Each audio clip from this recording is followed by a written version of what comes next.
આજકાલના સમયમાં ભાઈબંધી કરવાની હોય તો કેવી કરવાની કીધી છે?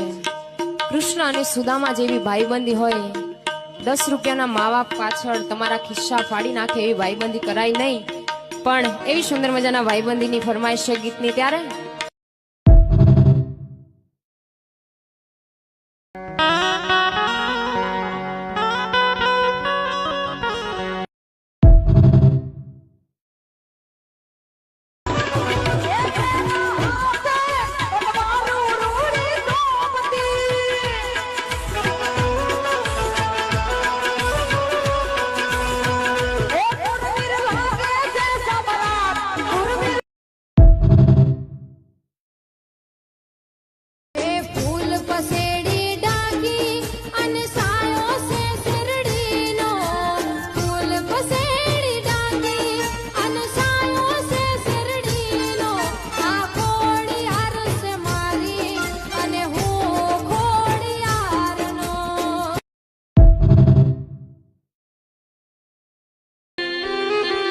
માવા ખાવા એ મડદનું કામ છે, બાકી વિમલ તો બાયું પણ ખાય છે મારા કલેજા.